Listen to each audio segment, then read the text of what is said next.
Le cheval, Victor Hugo, suite. Il plonge au noir zénith, il joue avec tout ce qu'on peut oser. Le zodiaque, énorme roue, a failli parfois l'écraser. Dieu fit le gouffre à son usage, il lui faut les cieux non frayés, l'essor fou, l'ombre et le passage, au-dessus des pics foudroyés.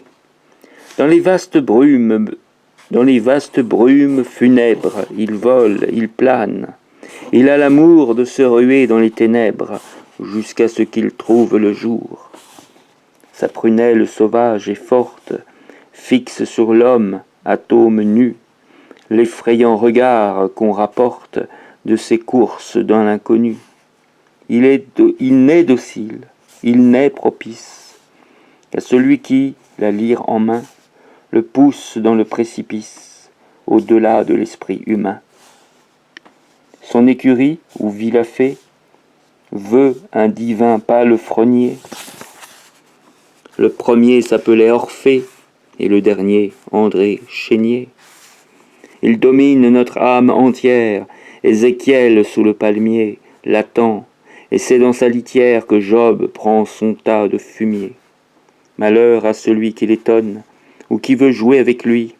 Il ressemble au couchant d'automne, dans son inexorable ennui. Plus d'un sur son dos se déforme, il hait le joug et le collier. Sa fonction est d'être énorme, sans s'occuper du cavalier.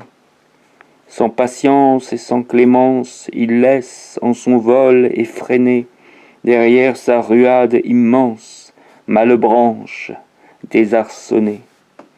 Son flanc ruisselant d'étincelles porte le reste du lien.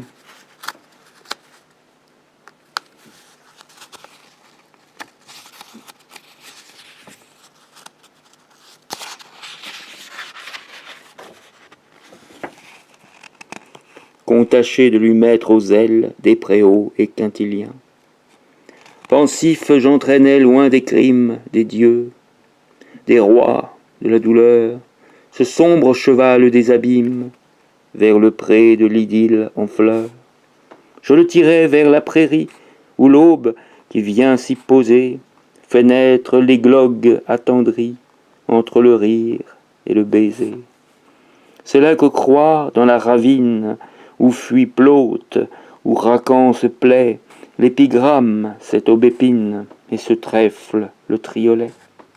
C'est là que l'abbé Chaulieu prêche, et que verdit sous les buissons toute cette herbe tendre et fraîche, où Segrais cueille ses chansons. Le cheval luttait, ses prunelles, comme le glaive et l'atagan,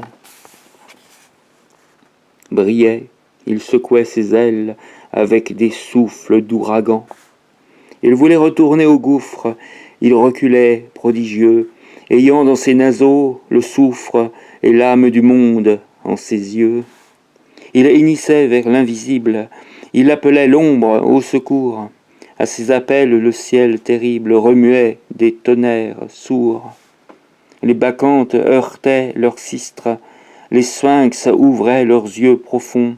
On voyait, à leurs doigts sinistres, s'allonger l'ongle des griffons. Les constellations en flammes frissonnaient à son cri vivant, comme dans la main d'une femme, une lampe se courbe au vent. Chaque fois que son aile sombre battait le vaste azur terni,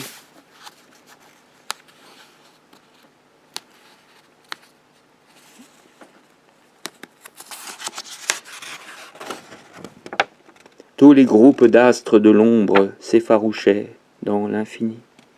Moi, sans quitter la plate longe, sans le lâcher, je lui montrais le pré charmant, couleur de songe, où le ver rit sous l'antre frais.